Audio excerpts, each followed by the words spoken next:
Hey Richard, talk to us about today. Oh my God, today. Today we visited so many people in Lentella. It's almost mind-boggling and hard to remember, from a woman who was 100 years old, probably the oldest person in Lentella, asking her what she remembered about my family and people associated with the family. We went to house. Maria Roberti led us from house to house of Roberti's and sat with people who opened their homes and their hearts to us. They gave us cafe and espresso and food and wine, beer, and showed us hospitality. We came to places where we found old women chopping heads off of roosters. It was remarkable, and after a few minutes they invited us into the garage where they were working.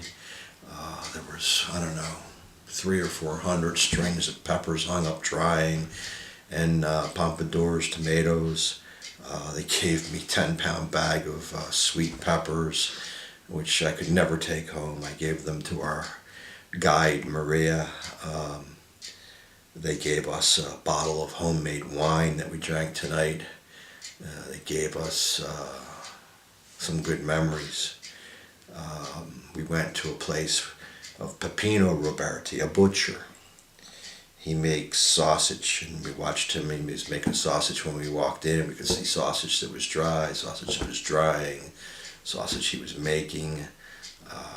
Asked all these people questions and showed them the pictures of my great-grandfather and great-grandmother. We went to a house. A lot of these houses look like nothing on the outside, and then you go inside and they're remarkable. This one lady, Eloise, had a beautiful kitchen, and she sat and talked to us, and they got on the phone and called relatives, and we started drawing family trees.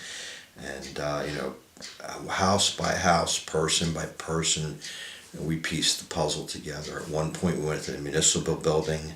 The person we needed to talk to wasn't there. Later today, Maria went back by herself, and she looked in the books, the archives, Archivio, and dug up what was ultimately the connection that we put together later in the day. One of the people we met early today was Tonio Roberti and his family. Remarkable guy. He looked very much like my grandfather did, features and complexion, hairline, and had our big ears. Later in the day, Maria and I sat with her friend Luca was very, very helpful. Jeffrey and I sat with them, and Maria redrew all the family charts she had put together through the day, and the connection started to become very clear. That Cosimo's uncle was Dominica, who was the great-great-grandfather or great-great-uncle of Tonio. And so we went back to Tonio was called then on the phone. He came, and it was explained to him. He embraced that knowledge and wanted us to come back to his house. At that point, he had all of the conginas, the cousins, come. There must have been about, 7 or 8 of them, and a couple of their wives that came, and we met them all. To a person, everyone was friendly and outward and giving and just wonderful. I think they were as thrilled that I had come from America to see them and find them as I was to have been here. It took me 13 years to realize this dream, from the time my grandfather died to the time I got here, and I intend to come back and see more and learn more and enjoy more. This life is simple and wonderful here. The countryside is beautiful.